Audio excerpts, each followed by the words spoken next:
ఎందుకు కౌన్సిల్లో వర్గ విభేదాలు ఎందుకు ఇవి? అంటే ఇంతకుముందు పెద్దరికంతో నడిచిపోయేది. ఈ కౌన్సిలే కాదు, మీరు ఇండియన్ అసెంబ్లీస్ తీసుకోండి, ఇండియన్ పార్లమెంట్స్ తీసుకోండి, is the same decorum maintained Lal Bahadur Shastri వాళ్ళు ఉన్నప్పుడు ఉన్న డెకరం ఇప్పుడు మెయింటైన్ అవుతుందా పార్లమెంట్లో? అవటం లేదుగా.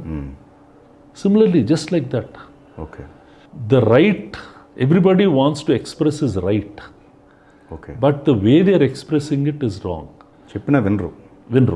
నాకు అన్నీ తెలుసు. ఓకే, పార్లమెంట్లో వింటున్నారు ఎవరైనా? అసెంబ్లీలో వింటున్నారు ఎవరైనా? ఇక్కడ వినటానికి అదే ఇట్స్ లైక్ దట్. అంటే నా రైట్, నేను it's becoming a voting game. Even hour Rajya Sabha today is not conducting it as well as the could have conducted it 10 years ago, 20 years ago, 40 years ago అని అనిపిస్తుంది. ఇప్పుడు ఏంటంటే ఓటింగ్ పాలిటిక్స్ అయిపోయింది. ఎలక్షన్కి వెళ్ళాలా, నిలబడాలా, చేయాలా, ఇట్స్ నాట్. అందుకనే ఒక 21 ప్రొడ్యూసర్స్, మనం ఇది మరీ రొచ్చుకుంది కాబట్టి, సినిమా తీయనోళ్ళు కూడా అక్కడ ఉంటున్నారు కాబట్టి, మనం సినిమా తీసేవాళ్ళం మాత్రం ఏమన్నా పెట్టుకోవాలని కొత్తగా ఒకటి ఫామ్ చేసుకున్నారు. అది గిల్డ్ అని పెట్టుకున్నారు. దాంట్లో యాక్టివ్ ప్రొడ్యూసర్స్ మాత్రమే. మేము ఆ కౌన్సిల్లోనే ట్రై చేసాం. అంటే ఎవరైనా 3 yearsకి సినిమా తీయకపోతే వాళ్ళు ఎలక్షన్స్కి నిలబడకూడదు. వాళ్ళు మెంబర్గా ఉండొచ్చు, అదేలేండి, but he should not be the decision maker. We will have an advisory body. కానీ అది ఎప్పుడూ పాస్ కాల ఆ rule. So for them that post is important. And we were not, మా అందరికి కొన్ని సంవత్సరాలు ఓపికలు ఉంటాయి, తర్వాత ఓపికలు పోతాయి, ఎవరి పాటికి వాళ్ళు చేసేసుకుంటారు. సో అందుకని ఈ 21 ప్రొడ్యూసర్స్ గిల్డ్ పెట్టి, ఈ 21 ప్రొడ్యూసర్స్తో పాటు ఇప్పుడు యాక్టివ్గా సినిమాలు తీసే వాళ్ళందరూ వాళ్ళు కొన్ని రూల్స్ పెట్టుకొని ట్రై చేస్తున్నారు. ఇది కొంచెం స్ట్రెంగ్త్ అయి బెటర్ అయితే will come to a better process. మనకి film chamber, AP film chamber Telugu film ఛాంబర్గా మారిన తర్వాత బైఫర్కేట్ అయిన తర్వాత మళ్ళీ తెలంగాణ ఫిలిం ఛాంబర్ కూడా ఎస్టాబ్లిష్ అయింది, కౌన్సిల్ కూడా ఎస్టాబ్లిష్ అయింది. సఖ్యత బాగుందా? వాళ్ళకి మీకు మధ్య అండర్స్టాండింగ్స్ బాగున్నాయా? అంటే there is nothing to do. Okay, AP film chamber commerce ఉండేది. పాత రోజుల్లోనే Telangana Hyderabad film chamber of commerce అని ఇంకోటి ఉండేది. ఓకే, అవి రెండు recognised by the government. Okay, తర్వాత Telangana film chamber of commerce అని ఒకటి వచ్చింది. I don't know whether it is recognised or not. Okay, ఈ పాత Hyderabad film chamber of commerce which converted, వాళ్ళు ప్రిడామినెంట్గా నైజాంలో ఉండేది హిందీ డిస్ట్రిబ్యూటర్ పనులు ఎక్కువ చూసుకునేవాళ్ళు. ఇది ఆంధ్ర, రాయలసీమ, నైజాంలో తెలుగు సినిమాల పనులు వీళ్ళు చూసుకునేవారు. ఓకే, ఇక్కడ హైదరాబాద్కి వచ్చిన తర్వాత, ఇది ముందు బెజవాడలో ఉండేది. మేము మెడ్రాస్లో ఇండస్ట్రీ ఉన్నప్పుడు మేము హైదరాబాద్కి వచ్చినాము, బెజవాడలో బ్రాంచ్ చేసి ఇక్కడ హెడ్ ఆఫీస్ లాగా చేసాము. కొన్ని రోజులు బాగా నడిపింది, బిల్డింగ్లు కట్టాము, ఇది చేసాం, అదంతా చేసాం. తర్వాత ఇప్పుడు ఈ లీడర్షిప్ నేనుంటా ఈ పదవి మీద, వీళ్ళైనా ఎప్పుడు, వాళ్ళైనా ఎప్పుడు, సరే మీరే ఉంటే చెడగొట్టుకోండి, ఇలాంటివన్నీ వదిలేసేసుకొని చేసేట. See there'll be some people, good people, lot of good people ఉంటే బెటర్గా జరుగుద్దమ్మా. ఇప్పుడు మూవీ టవర్స్ ఉంది, మొదలు పెట్టాము, తప్పు పట్టింది, ఏదో రియల్ ఎస్టేట్ పడిపోయి నాట్ కండక్ట్. తర్వాత నేను కొంతమంది మళ్ళీ కలిసాను. Now we finish that project and made a good project out of it. So like that, you have to take initiative. These are thankless jobs.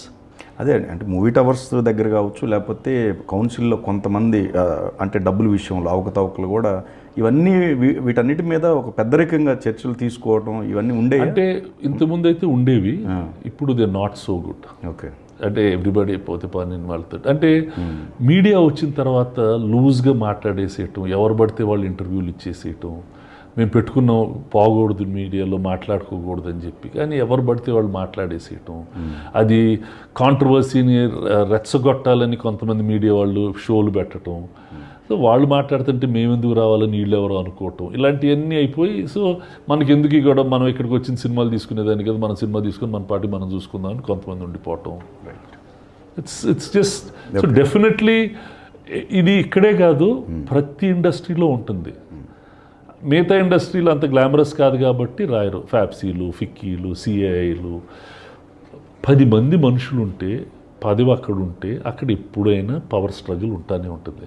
అది ఒక ఆశ్రమం అవనండి, అది ఒక ఫిల్మ్ ఇండస్ట్రీ అవనండి, అది ఒక ఐటీ ఇండస్ట్రీ అవనండి, ఎక్కడైనా ఉంటుంది. Okay, it's a natural thing. నాన్నగారు రాజకీయాల్లోకి ఎంటర్ అయ్యారు కదా, మీ తరపున ఎవరు కానీ, మీరు కానీ లేకపోతే వెంకటేష్ గారు కానీ ఎవరు అంటే నేనే మా నాన్నప్పుడు కొంచెం ఎక్కువ పుష్ చేశాను రాజకీయాల్లోకి వెళ్ళమని. అప్పుడు మా స్టూడియోలో మేము అందరూ అన్ని పార్టీలకి నేనే వీడియోలు చేసేవాడిని. ఎవరు అడిగి అందరు ఫ్రెండ్స్, అంటే తెలుగుదేశం పార్టీకి చేసేవాడిని, పర్సనల్గా కాంగ్రెస్లో చాలా ఫ్రెండ్స్ ఉండేవాళ్ళు, వాళ్ళ వీడియోలు అన్నీ తయారు చేసేవాళ్ళు ఎర్లీ డేస్లో. క్యాంపెయిన్కి వాళ్ళ క్యాంపెయిన్కి వాళ్ళు డబ్బింగ్లు వాళ్ళు ఇవన్నీ చేసేవాళ్ళు. అప్పుడు చేసినప్పుడు నేను మా నాన్నతో, నాన్న మీరు పార్టీలో చేరితే బాగుంటుంది కదా, చేస్తున్నారు ఏదో జన్మభూమి అంటున్నారు, ఇది అంటున్నారు, మనం బాగా చేస్తే, లేదురా మనం చిన్నప్పటి నుంచి కాంగ్రెస్ కదా మనకి ఏంటరా అని అయ్యారు. లేదు నాన్న అంటే అప్పుడు టీడీపీలోకి వెళ్ళారు, నిలబడ్డారు, వెళ్ళాను ఎలక్షన్కి, గెలిచాము. కానీ నేను వెళ్ళినప్పుడు నేను అనుకున్న పాలిటిక్స్ వేరు, అక్కడ రియాలిటీ వేరు. వెళ్ళిన 15 రోజులకి నాకు అసలు మనం కాంగ్రెస్తో ఫైట్ చేస్తున్నామా టీడీపీ లీడర్స్తో ఫైట్ చేస్తున్నామా అని అర్థం కాల. ఓకే, వెళ్ళినప్పటి నుంచి 15-20 రోజులు ప్రతి మండల్లో లోకల్ టీడీపీ లీడర్ని సర్దటమే టైప్ అయిపోయేది, వాళ్ళకి వాళ్ళతోటే అయ్యేది. నేను వచ్చి అప్పుడు చంద్రబాబు నాయుడు గారు చెప్పాను, సార్ ఇదేంటండి మన వాళ్ళని సర్దటం అన్న, కాంగ్రెస్ వాళ్ళతో ప్రాబ్లమే లేదండి, మన వాళ్ళు వీళ్ళు గొడవపడి నేను రాను ర్యాలీకి, నేను వస్తాను నాకు డబ్బులు ఇవ్వండి ర్యాలీకి, ఇదేంటండి బాబు, నాకు ఈ రాజకీయం తెలియదండి, నేను వెళ్ళిపోతానండి, నేనేదో వస్తే మేము ఇలా పనులు చేస్తామంటే మాకు ఓట్లు వేస్తాం. I was so naive, I did not know reality of politics. Okay, గెలిచాము. గెలిచిన తర్వాత మా నాన్నకు కూడా he's not a politician, he's a social reformer. అక్కడ ఏ ఊర్లో ఎవరు వచ్చినా మీకేంటి, వాడు కాంగ్రెస్ పార్టీయా టీడీపీయా కమ్యూనిస్టా అది కాదు, మీ ఊర్లో ఇది లేదా మనం ఇచ్చేసేద్దాం, పక్కన వాళ్ళు సార్ అది మన పార్టీ కాదు సార్, ఆ ఓట్లు మనకు పడవు సార్, చేసినవే సార్, ఆ ఊరికి బెరిజ్ కాలే ఇచ్చేసేయండి, ఇలా చేస్తూ ఉంటే we did not know what real politics is. మేమంటే పాలిటీషియన్ అయితే ఆ ఊర్లో 10 మందికి మనం హెల్ప్ చేయొచ్చు, మనకి ఏదో ఫండ్స్ ఇస్తారు, మనం ఏదో మోటివేట్ చేసి చేయొచ్చు అనేది. ఇలా మనం గ్రూపుల్ని చేసుకోవాలా, ఈ చేసుకోవాలా తెలియదు. సో ఎలక్షన్ ఎండ్ టైం అప్పుడు కూడా ఎలక్షన్ మా నాన్న నిజంగా ఆ టైంకి టీడీపీకి best MP, he was so, మా పర్సనల్ డబ్బులు చాలా ఖర్చు పెట్టాం, అన్నీ చేసాం. నేను మాత్రం ఆ ఎలక్షన్ అయిపోయినాక ఒక్క రోజు కూడా మళ్ళీ ఢిల్లీకి కూడా పోలే. మా నాన్న పార్లమెంట్ అయితే చాలామంది ఆఫర్లు వచ్చి, సార్ మనం ఎంపీ సార్ మనం ఆ పని చేయించుకొచ్చి ఇక దరిద్రం మనకి మిగతా వాళ్ళకి తేడాలు ఏంటి, అలాంటి ఏం పెట్టుకో, అప్పుడు కాలేజ్ పర్మిషన్లు ఇవన్నీ వచ్చాయి. అసలు ఏం చేయకండి, I don't even go and use any personal thing. My father out of his personal will wants to do something for the people of Bapatla. అప్పుడు చంద్రబాబు నాయుడు గారు గుంటూరు ఏదో అడిగారు, లేదు బాపట్లనే ఉంటానన్నారు. వాళ్ళకి చేయాలని ఆయన డ్రీమ్, ఆయన చేసుకుంటారు, ఆయన దగ్గర డబ్బు ఉంది, ఆయన తెచ్చుకొని చేసుకుని నిజంగా బాగా చేశారు. బట్ సోషల్గా బాగా చేశారు. He couldn't hold the party together. Next election వచ్చేటప్పుడు మేము మాట మీద ఉన్న వాళ్ళకే సెలెక్ట్ చేసాం, ఆ క్యాండిడేట్ కొంచెం డల్ అయిపోయాడండి, వాళ్ళ బ్రదర్ బెటర్ అండి అంటే, లేదు పాప అతను మనతో ఉన్నాడుగా అతన్నే పెట్టండి. అందుకని మేము ఎలక్షన్ ఓడిపోయింది కూడా. We did not even know how to choose the right candidates. మా నాన్న గెలిచే ఓడిపోయారు, ఓడిపోయినాక వెళ్ళి మాకు అసలు రాజకీయంతో సంబంధం లేదని చెప్పేసి వచ్చేసాం. That's all. Even now I'm socially committed. I want to see change, I want to see that things improve. ఆ వాంట్ని చేయగలగాలిగా.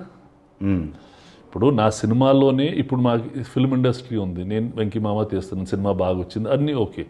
బట్ స్టిల్ చాలా లోపాలు ఫిల్మ్ ఇండస్ట్రీలో ఉన్నాయి, అవి కరెక్ట్ చేయాలని మా intention. Okay, we must bring a better process to making films, we must become international. మనం ఎందుకు చాలా ఇండస్ట్రీస్లో India is number 1 world, why can't we become a number 1 film industry of the world? Processes మారిస్తే, systems మారిస్తే జరుగుద్ది, అవి చేయొచ్చు. అలా సొసైటీలో కూడా కొన్ని మంచి జరుగుతున్నాయి, కొన్ని చెడులు జరుగుతున్నాయి. అన్నిటినీ మార్చాలని ఐడియా ఉంటుంది, కానీ మనకు తెలియదు కదా చేయటం.